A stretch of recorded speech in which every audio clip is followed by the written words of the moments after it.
Hi, my name is Kristina Kudelko, and I'm a clinical professor of medicine at Stanford University. I specialize in pulmonary hypertension, and therefore I have a very strong relationship with the Vera Moulton Wall Center for Pulmonary Vascular Disease at Stanford. I've been here since 2008 when I started my fellowship in pulmonary vascular disease, and I stayed on as faculty until now.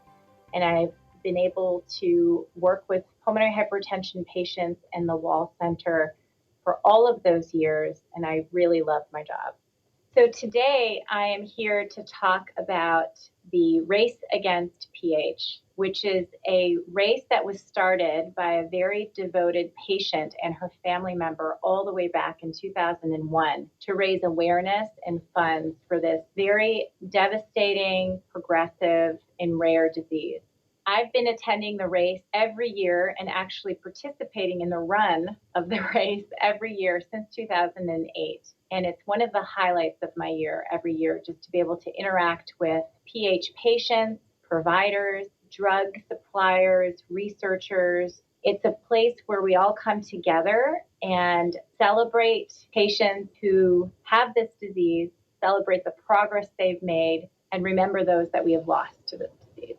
This year, it's happening as it does every year, the first Sunday in November, November 5th at 9 a.m. Please remember, if you decide to register at med.stanford.edu/raceagainstph. We're still taking registrations even at this late hour. And if you decide to come to the race, we always like to remind people to please remember the daylight savings time change. It actually allows you an extra hour of sleep before you come and support our cause.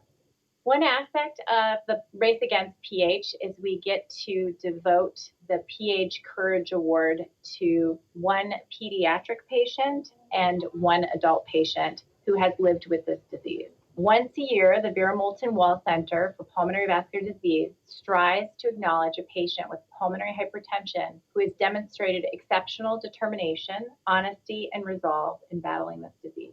A patient who validates the journeys of hundreds of others by being truthful in his or her own journey, acknowledging the hardships, cherishing the poignant moments of hope, looking forward to the promise of therapies on the horizon.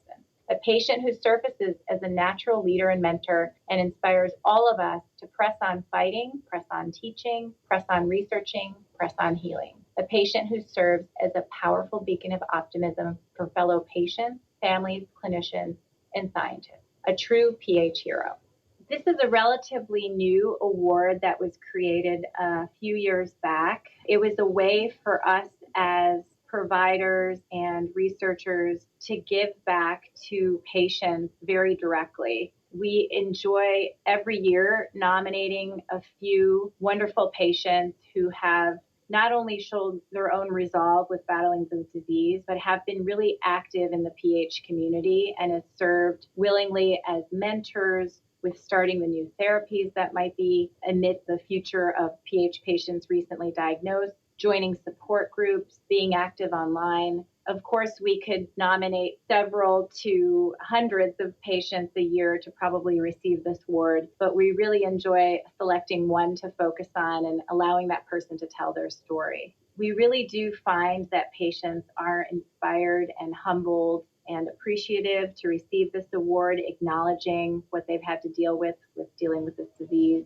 And it's really sort of a wonderful give and take between our community and the patient community in that way. I will say it's always a very happy event, the Race Against PH, even for families who have lost members of their family or friends to this disease. They show up every year. Sometimes they sing and dance and run the loudest because they're still very much supporting the memory of the loved one that they've lost to pulmonary hypertension. And they feel even more empowered in some way to keep the race going in order to promote more research, hopefully more future therapies and more options for patients who are facing pulmonary hypertension.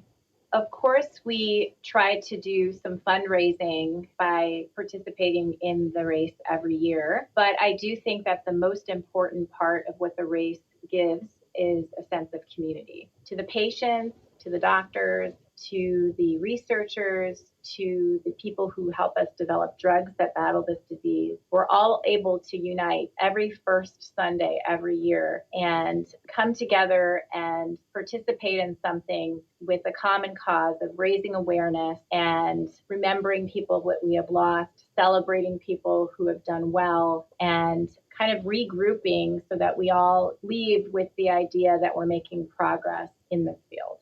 I'm so proud to be part of the Vera Moulton Wall Center for Pulmonary Vascular Disease, which sponsors this race every year. Even through a pandemic, they were able to set up a virtual race against PH. We're really committed to the cause and to the sense of community that this event provides. I'm also forever grateful to the Ewing family, whose generosity and innovation were so key in developing the event at the start. The Ewing family is here every year to celebrate their family member that they have lost, but also to carry the tradition forward. So if you are in the Stanford area on Sunday, November 5th, and feel inspired to come and support the Wall Center and the Race Against PH, please do so. All are welcome. You can register now at med.stanford.edu/raceagainstph. We'd love to see you there. My name is Kristina Kudelko, and I'm aware that my patients are rare.